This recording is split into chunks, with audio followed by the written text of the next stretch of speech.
à toutes et à tous, j'espère que vous allez bien, que vous n'avez pas trop chaud. Aujourd'hui, nous allons faire Europe. Il y a une spéciale à dire, pour une fois. Alors, j'ai pas rangé. C'est-à-dire, j'ai fait le bureau de ma fille. Elle est partie à Palma de Majorque. Oui, madame. Donc, ça, avec ses deux copines. Donc, elles sont pris à une espèce d'hôtel résidence, je sais pas quoi, avec piscine et tout. Enfin bon, voilà. Elles ont passé hier la soirée, avant-hier. La soirée sur un bateau. Ah ouais, non, mais ça y est, ma fille vit sa belle vie. Bon, tant mieux pour elle, hein, je veux dire, bon. Et donc, du coup, ce qui fait que j'en ai profité pour refaire son bureau. Voilà. Donc, j'ai tout refait parce qu'il était dégueulasse. Et donc, du coup, j'ai pas eu le temps de faire les trucs. J'ai un peu de l'Europe, hélas. Parce que là, je peux même pas faire un truc, vous voyez, du mieux au plus dégueulasse. Non, je peux même pas. Parce qu'il y a tout qui est dégueulasse. Bon, vous savez quoi, on va le faire comme ça, et puis voilà, on verra bien. Hein? BFM Business, des exportations qui ont doublé, des cours de bourse qui s'envolent de 1100%. L'Allemagne redevient un géant de l'armement. Ah bah oui, ils en ont besoin, Israël. Hein? Alors, j'aime bien. Les tensions géopolitiques et les conflits poussent les gouvernements à lancer des plans de réarmement. Oui, non mais c'est pas pour eux. C'est-à-dire on crée des armes, là c'est ça que vous savez pas, c'est que, enfin oui, peut-être vous le savez, c'est qu'on crée des armes, par exemple, nous en France pour l'Ukraine. Voilà, c'est pas pour nous défendre spécialement, c'est pour l'Ukraine ou pour vendre aussi à Israël. Et là, eux, les Allemands, ils se réarment. Alors, ok, logiquement, ils avaient augmenté le budget militaire de 100 milliards. Ok, il n'y a pas de souci. Mais, ils vendent surtout Israël. Ah oui, non. L'Europe se réarme pour Israël et l'Ukraine et l'industrie allemande prospère. Ah ouais. Youpla boum. On me faisait délirer cette pub, je la connaissais par cœur. Et que je bouffais ça, des prospères Youpla boum. C'est le roi du pain d'épices. Selon un décompte préliminaire de CNBC, la valeur totale des exportations d'armement de l'Allemagne atteindrait 13,2 milliards d'euros, soit plus du double par rapport à 2020. Ah ben c'est normal. Logique. Alors 846 millions pour des armes de guerre et 621 millions pour d'autres types d'équipements. Alors, vers qui? Voilà, l'Ukraine. Ouais, des chars léopards ou des blindés, des systèmes de défense aérienne type Patriote, des systèmes d'artillerie, des drones ou encore des fusils d'assaut. Ok. 5e rang des plus importants pays exportateurs de matériel militaire pour la période 2020-2024. Oh, ça les arrange bien. Hein, eux qui étaient au fond du trou avec leur voiture, là, que Volkswagen, tout, ils étaient là en train de s'arracher les cheveux. Hein, je sais pas si vous vous en rappelez. Avant tout ça, là, avant la guerre en Ukraine et avant Israël-Palestine. Oh mon Dieu, comment ils vont faire les Allemands? Il y a tout qui va pas, la sidérurgie, la métallurgie, enfin bon. Le Qatar figure en 2e position après l'Ukraine, suivi de l'Estonie. Non, moi je te dis, tu as oublié quelqu'un dans l'histoire. Ah ouais, là, alors attendez. Non, parce qu'ils produisent des boîtes de vitesse, les réacteurs de l'Eurofighter et de l'A400M. Ok. Ouais, c'est que des pièces détachées, quoi. Non, ils fournissent pas le truc tout fait. Tu vois, non. Eux, ils envoient des pièces, des boîtes de vitesse. Ok. Et ben c'est tout. Système de défense navale. Non, moi je croyais qu'ils importaient carrément, vous voyez, le truc tout... déjà tout monté. Non, lui il envoie les pièces détachées, d'accord, les boîtes de vitesse. Ok, enfin bon. Alors, attendez, je vais voir si j'ai encore un truc sur l'Allemagne. Comme ça, tant qu'à faire. Ah ouais, j'ai un truc dégueulasse en Irlande. Oh, mais vraiment dégueulasse. Hein. Vraiment. Non, j'ai que ça. Allez, voilà, on va terminer sur celui-là parce que je crois que c'est les deux seuls que j'ai économie. Le monde. Depuis 30 ans, l'Union européenne voit son poids économique, scientifique et technologique se marginaliser dans le monde. Allez, pas possible. Ah bah, c'est sûr qu'avec Ursula, je vais te dire, on va se poser des questions. Hein. C'est comme un peu avec Bayrou. Ah, la dernière fois, j'ai vu une photo, il était de profil. Tu commences. Non, mais putain, il mange bien sur ça pendouillait sur les jambes. C'est dégueulasse. Franchement, mais tu vois que c'est mou. Tu vois, parce que par exemple, mon frère, je sais pas quoi, il a une maladie, je sais pas ce que c'est. Et en fait, c'est toute sa graisse, elle s'est regroupée, vous savez, c'est un peu comme certaines femmes qui ont autour, vous voyez, comme ça. Et en fait, c'est une maladie. Alors, c'est pas une maladie de fou, mais c'est considéré comme une maladie. Et en fait, c'est toute la graisse de votre corps, elle va au niveau de votre abdomen. Mais lui, c'est tendu. Vous voyez, il a le... Tandis que lui, c'est mou, c'est plat, et après, vous avez le bidou qui pendouille. C'est dégueulasse. On dirait kangourou. Tu as vu, mais avec 8 bébés dedans. Ah ouais, non mais, monument de bureaucratie, bah c'est sûr, il faut qu'on les paye, hein, ma foi. La Commission européenne a freiné la croissance au sein de l'UE, juge dans une tribune au Monde l'économiste Christian Saint-Étienne. C'est pas celui de la dernière fois? Non, vous allez voir que c'est lui. Hein. Ouais, c'est lui. Il est pas content, lui. Non, c'est pas une européiste, lui, hein, je passe pas. Alors, la croissance de la zone euro est la plus faible de tous les grands ensembles économiques mondiaux depuis 20 ans. Allez 1900, quoi, avec 2005 2025. Eh ouais. Ah, c'est con, hein.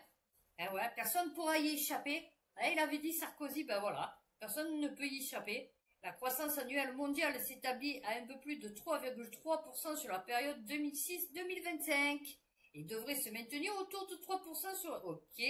Aux États-Unis, elle est un peu inférieure à 1,9% annuel depuis 2006 et devrait légèrement dépasser 2%. Ok. En Chine, elle devrait croître entre 3 et 4% et être autour de 6%. Allez, oh, ils sont cons ces Chinois, hein. Alors, dans la zone euro, elle a été de 1% par an depuis 2006 et pourrait se maintenir à ce niveau jusqu'en 2035, sauf s'il y a une nouvelle crise et que bien sûr, on fera un petit peu moins. Non, c'est pas écrit, hein, ça s'est arrêté à nouvelle crise. Alors, je suis pro-européen. Ah, ouf. Heureusement, parce que sinon je te dirais qu'il ne se satisfait ni de cette situation ni de l'affaiblissement de la France dans une Europe stagnante. Vu les phénomènes, alors, hein, pour éradiquer tout risque de nouvelle guerre en Europe. Eh ben voilà, hein, en 1957, du droit de la concurrence est confié à la Commission européenne qui s'est servie de cet instrument de puissance pour asseoir son ascendant sur les États membres. Oh, eh ben parce que von der Leyen, c'est pas une Allemande. Eh ouais, non. Pour les traités de Maastricht, 92 et Lisbonne, 2007, constitutionnalise le seul objectif de l'UE, faire de l'Union une économie de marché ouverte où la concurrence est libre. Non, c'est bien. Moi, j'avoue que on va aller loin, hein. Ouais, non, non. Oh, heureusement qu'on a l'Europe, hein. Ah oui. Alors, j'ai deux trucs sur la Russie. Ah, vous avez vu pour la motion de censure de Ursula, la petite cochonne à la grosse tête et la longue langue. Ah oui, c'est joli. Oui, non, je devrais faire un petit poème. Je sais pas si je ferais. Ouais, je pense que je serais inspirée. Et dire qu'avant, j'en faisais plein de poèmes. Oh, vous voyez mes poèmes, ils sont trop beaux. Mais bon, j'étais jeune, hein, aussi. Ouais. J'étais naïve, je croyais, enfin bon, tu vois, voilà. Les filles, Manon Aubry et tout, elles ont pas voté. Ah ouais, non, ils ont pas voté. Alors, ils ont pas voté contre, enfin, pour, plutôt, cette destitution, là, cette censure. Mais par contre, ils ont pas voté. Ah ouais, non, attends, c'est la copine à Aubry. Ah, je peux pas me la voir. Hein. Mon Dieu, mais qu'est-ce qu'ils sont cons, mon Dieu, mon Dieu. Quand tu vois les trucs, tu sais, les trucs sur TikTok, et tout, des Américains, des Chinois, et je sais pas si c'est le fois, mais de tous les autres pays, c'est magnifique. Tu vois, nous, les Français, nos politiques, mais ils sont dépassés. Franchement, ils sont dépassés. Même tu prends les mecs comme Guiraud, machin et tout, bah, Tanguy avec ses cheveux sur la langue, fait, bon, c'est du n'importe quoi. Même Guiraud, il a une très bonne élocution et tout, c'est un très bon orateur, mais tu le vois que le mec, il est quand même dépassé. Tu vois, il est pas dans notre vie. Enfin, en tout cas, pas dans la mienne. C'est clair. Non, non, je vous jure, c'est vraiment un autre monde. Vraiment, vraiment, vraiment. Et donc, voilà, ils ont pas voté. Bon, allez, je continue. Allez, on va partir en Libye. Oui, non, mais en rapport avec l'Europe, bien sûr. Euronews, persona non grata. Le commissaire européen aux migrations expulsé de Libye. Oh bah oui, attends. Magnus Brunner. Le commissaire européen chargé des affaires intérieures. Ben, qu'est-ce qu'il foutait en Libye alors? Ah ouais, non, parce que s'il fait que l'intérieur, pourquoi il est à l'extérieur? Et des migrations, ah voilà, c'est pour ça, a été déclaré mardi persona non grata. J'adore le dire ce mot.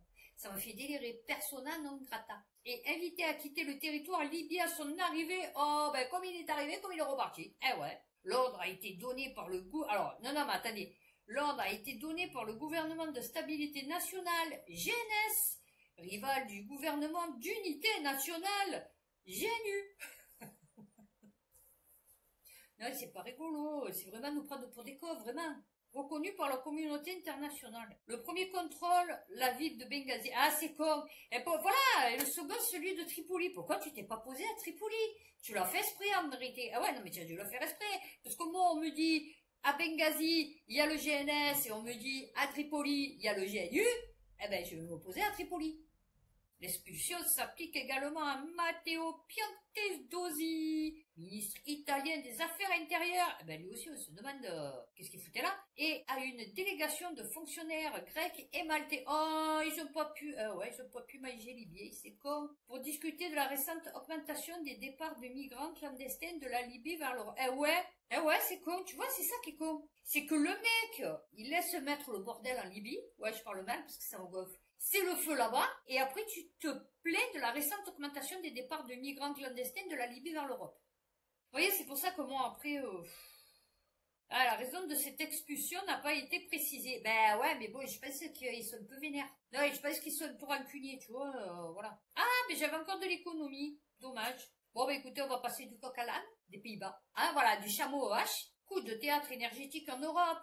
Les Pays-Bas annoncent l'arrêt définitif de leur gigantesque gisement de gaz. Une décision lourde de conséquences. Le gaz. Ah ouais, non, mais le truc s'appelle le gaz. Qui est le plus vaste d'Europe en raison des séismes persistants qu'elle provoquait. Eh ouais. Marquant ainsi un tournant crucial. Oh, tu vas voir, dans 20-30 ans, le truc, il va s'effondrer. Ah ouais, non, je te dis, parce que bon, ils mettent autre chose à la place du gaz. Et bon, s'il y avait du gaz, c'était pas pour rien. Je pense que ça va être un gros problème. Et ouais, l'avenir énergétique et la sécurité énergétique du pays, ça c'est sûr. Parce qu'ils sont pleins de séismes. La transmission, ils disent, les habitants de la région continuent à faire face à des défis psychologiques et juridiques liés au séisme. Ah ouais, non, mais c'est sûr. La transition vers des énergies renouvelables devient une priorité. Ah bah oui, mais ça, il fallait y penser peut-être avant de la fermer. Nombreux dégâts matériels et psychologiques. Les séismes de faible magnitude, bien qu'apparemment inoffensifs, ont généré une peur constante.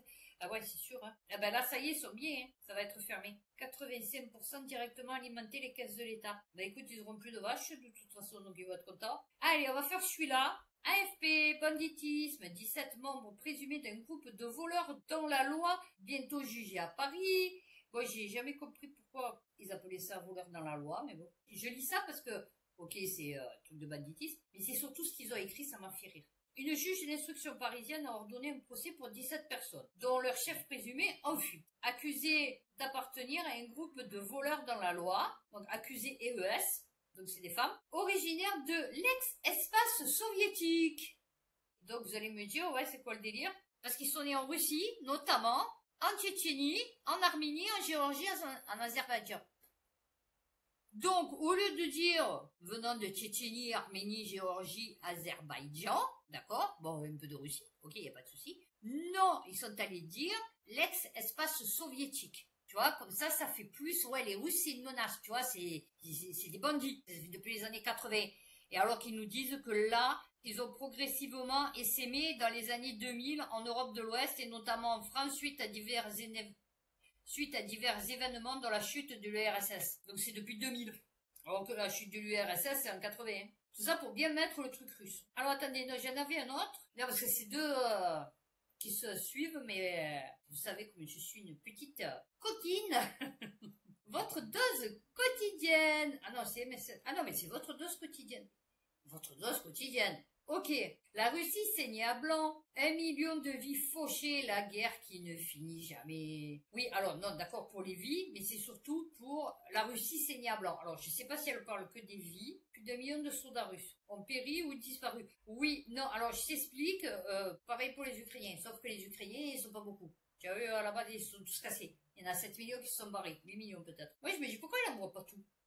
Tu vois? Parce que là, tu envoies 2 Satan 2, ça y est, c'est réglé le système. Alors tu vas me dire, ouais, mais s'il envoie 2 Satan 2, après l'Europe, machin et tout. Non mais d'accord, ok. Mais là, ça sert à... Enfin, je veux dire, c'est quoi le délire? C'est quoi le délire de faire ça? Tu perds ton peuple, tu dépasses de l'argent, alors que là, tu envoies 2 bombes et c'est réglé. En 2-2, c'est plié. Alors, la démographie s'effondre, les hôpitaux débordent, les cimetières s'étendent. Et ouais. Les mères manifestent, les veuves s'organisent, les jeunes fuient la conscription. Ok, libération, contrebande, importation illégale de bois russe. 8 pays de l'UE manigancent pour affaiblir la loi européenne sur la déforestation, alors que 1,5 milliard d'euros de bouleau, B-O-U-L-E-A-U, a été importé en Europe depuis 2022 malgré les sanctions. Des États veulent détricoter un texte clé du pacte vert pour favoriser la contrebande. Alerte l'ONG Earthsight. La France s'y oppose. Ah ouais, non, mais nous, on est toujours là où il faut pas, en fait. C'est un marché juteux organisé dans l'ombre. En Europe, les importations illégales de bois constituent une mine d'or pour ces trafiquants qui n'hésitent pas à déforester des pans entiers de forêt pour abreuver le vieux continent. Ah, je vous dis, nous, on est vraiment... Moi, franchement, je peux pas être fière de ça. C'est pour ça que même quand on me dit, ouais, mais moi, je suis fière de la France, machin, quand les gens ils disent, ouais, moi, je suis fière de la France et tout. Mais vous vous rendez compte de tout ce que la France, elle a fait dans les autres pays, tous les massacres, tout le sang qu'elle a sur les mains, la France. Ta mère, quoi, hein, parce que la France, c'est ta mère, c'est ta patrie. Et ton père, bon, c'est le président. Donc, du coup, tu vois un peu, c'est Macron. Et je me dis, mais moi, je peux pas être fière de ça, je suis désolée. Moi, je peux pas être fière de ça, moi, ça me dégoûte. Moi, ça me dégoûte qu'on soit allé en Algérie, les coloniser, leur faire la misère et tout. Ça me dégoûte qu'on soit allé en Afrique, au Sénégal, qu'on soit allé en Amérique, qu'on soit allé... Mais ça me dégoûte, en vérité. En vérité, ça me dégoûte. Alors tu vas me dire, ouais, mais si on n'y serait pas allé, on n'aurait pas ce qu'on a maintenant. D'accord, ok, mais ça me dégoûte quand même. Je peux pas être fière de ça. Je peux pas être fière d'avoir causé des millions et des millions de morts, en fait. De souffrances, de psychologiques, physiques, de financières. Enfin, bon, je peux pas. Franchement, je peux pas. Je suis désolée, moi, je peux pas être fière de ça. Moi, je serais fière de mon pays. C'est mon pays, il aurait les blanc-bleu. Tu vois ce que je veux te dire? Il aurait été blanc-bleu. Là, on est rouge. Rouge sang. Allez, on va faire celui-là. Après, j'ai fini par le truc dégueulasse. Je suis désolée, mais bon, c'est important. BFM TV, Ukraine pour Ursula von der Leyen. Le désengagement américain est un message clair que l'Europe doit renforcer son aide. Ah bah oui, en achetant des F-35. Eh ouais, non, c'est sûr. Le désengagement américain serait un message clair que l'Europe doit renforcer son aide. La présidente. Eh ouais, Vladimir Zelensky. Putain, lui. A rebondi le président ukrainien qui a évoqué des doutes quant à la poursuite de l'aide militaire américaine à l'Ukraine. Ouais. A rappelé la nécessité d'une coopération accrue avec l'Union européenne et l'OTAN. Ah bah oui, ça c'est sûr. Ah voilà, sinon on n'en saura pas. Non, c'est ce qu'il a dit Là, vous avez remarqué que Trump, il fait pas le mariole. Hein. Là, vous avez remarqué que Trump, il fait pas le mariole devant Poutine. Hein, là, il dit pas, ouais, j'ai envoyé la bombe, machin, dans les sites nucléaires, j'ai envoyé machin, j'ai fait ci, j'ai fait là. Là, il dit rien. Là, il dit, ouais, Poutine, ouais, il est chiant.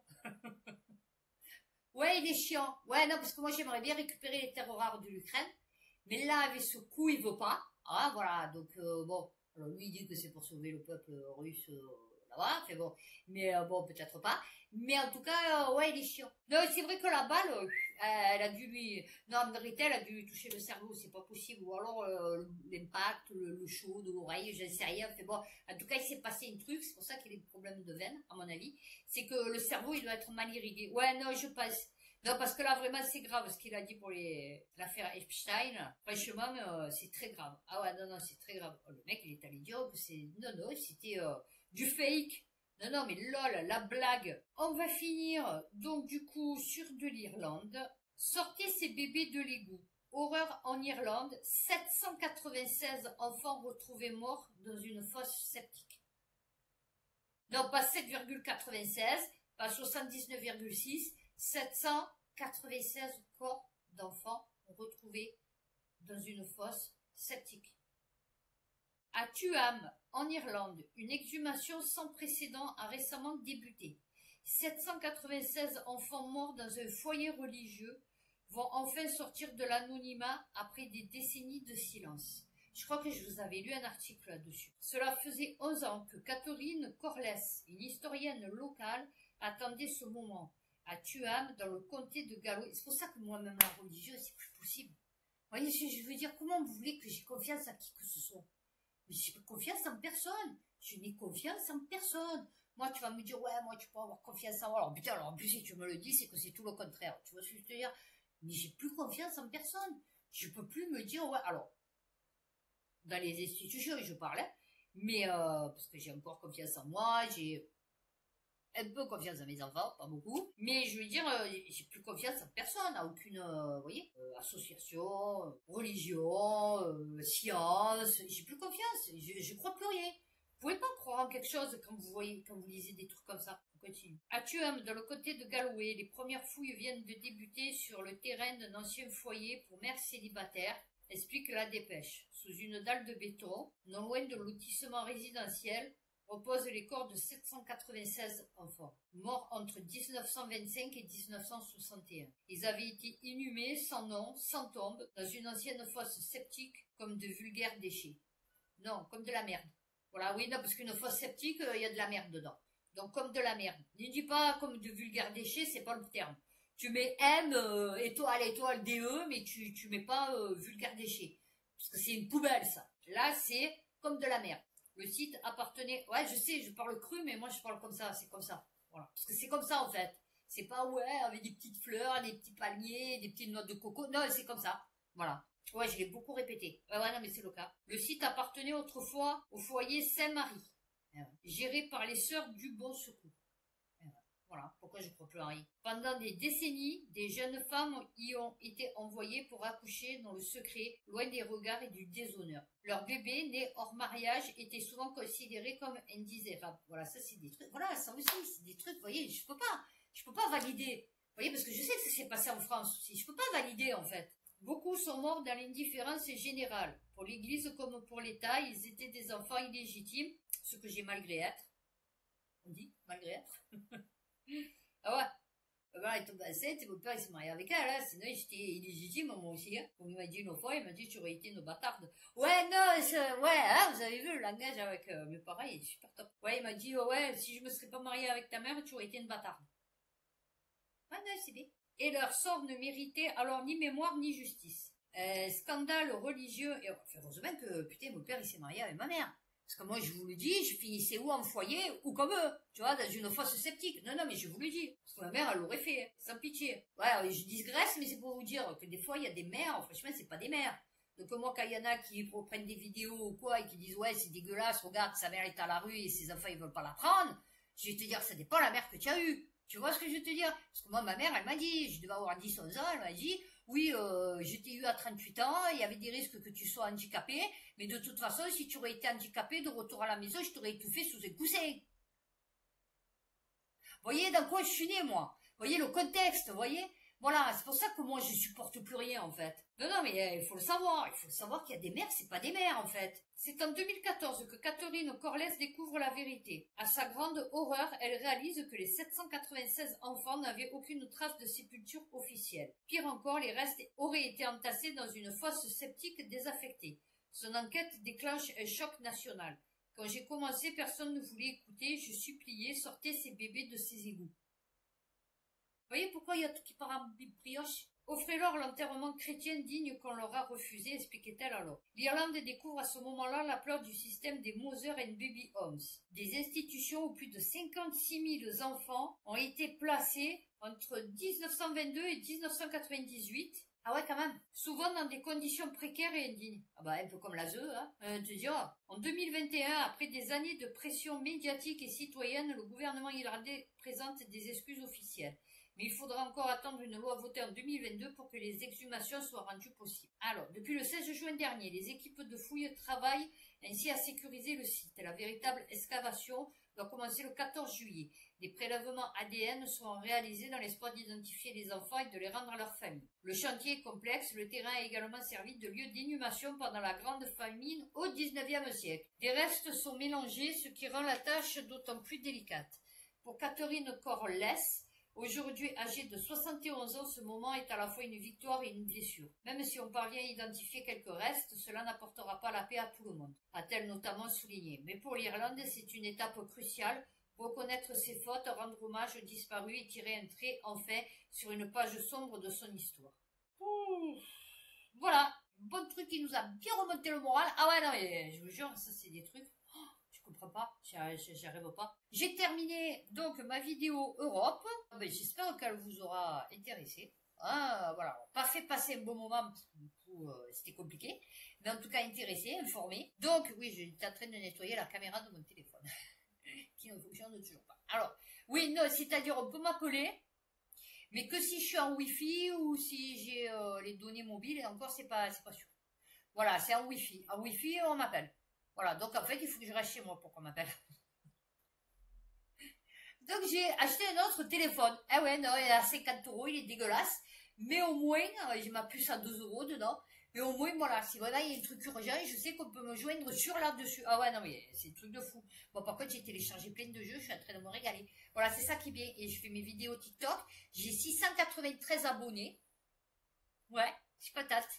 Voilà, c'est tout. Bon, d'ici ma prochaine vidéo internationale, prenez soin de vous, faites attention à vous, et puis à bientôt pour une prochaine vidéo.